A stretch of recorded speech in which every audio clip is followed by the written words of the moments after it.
বাংলাদেশ এখন একটি অনির্বাচিত, অসাংবিধানিক, স্বৈরতান্ত্রিক শাসনের অধীনে চলছে, যা মূলত বিদেশি এজেন্টদের দ্বারা পরিচালিত। তারা তাদের বিদেশি প্রভুদের এজেন্ডা বাস্তবায়নের জন্য এখানে এসেছে। ইতিমধ্যেই তারা আরাকান আর্মিকে আমাদের দেশের মাটিতে প্রবেশাধিকার দিয়েছে। এখন তারা আমাদের সশস্ত্র বাহিনীকে যুদ্ধের প্রস্তুতি নিতে বলছে। এভাবে তারা বাংলাদেশকে আরেকটি আফগানিস্তান বা ইউক্রেনে পরিণত করবে। ইউনুস গঙের পরিচয় জানলেই বুঝতে পারবেন, তারা কখনোই এই দেশকে নিজের মনে করতে পারেনি। প্রধান উপদেষ্টা ডক্টর ইউনুস একজন মার্কিন নাগরিক। তিনি জার্মানি, ইতালি এবং ফ্রান্সেরও নাগরিক। পরিবেশ উপদেষ্টা সৈয়দা রেজওয়ানা হাসান একজন ব্রিটিশ নাগরিক। প্রধান উপদেষ্টার আন্তর্জাতিক বিষয়ক বিশেষ দূত লুৎফে সিদ্দিকী একজন সুইস নাগরিক। জাতীয় নিরাপত্তা উপদেষ্টা খলিলুর রহমান একজন মার্কিন নাগরিক। আনিসুজ্জামান চৌধুরী প্রধান উপদেষ্টার বিশেষ সহকারী।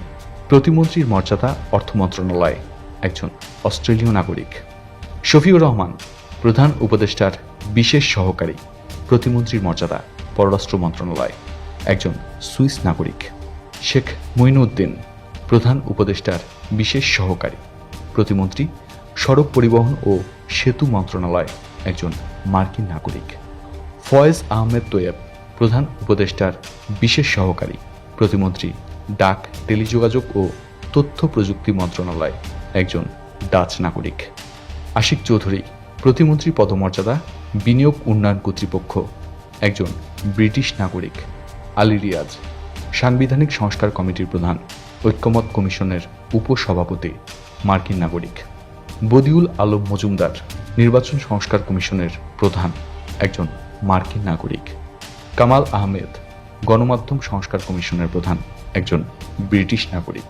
মোস্তাক হোসেন খান দুর্নীতি দমন কমিশন সংস্কার কমিশনের সদস্য একজন ব্রিটিশ নাগরিক। লামিয়া মোর্শেদ সিনিয়র সচিব, ইউনুসের ঘনিষ্ঠ সহযোগী, পরিবারের সদস্যরা কানাডীয় নাগরিক। মুনির হায়দার প্রধান উপদেষ্টার বিশেষ সহকারী, সিনিয়র সচিব মর্যাদা একজন মার্কিন নাগরিক। এম মুশফিকুল ফজল আনসারি সিনিয়র সচিব মর্যাদা, মেক্সিকোতে নিযুক্ত বাংলাদেশের রাষ্ট্রদূত একজন মার্কিন নাগরিক। শফিক এম খায়রুল ইসলাম প্রধান উপদেষ্টা ব্যক্তিগত সচিব, যুগ্ম সচিব মর্যাদা একজন মার্কিন নাগরিক।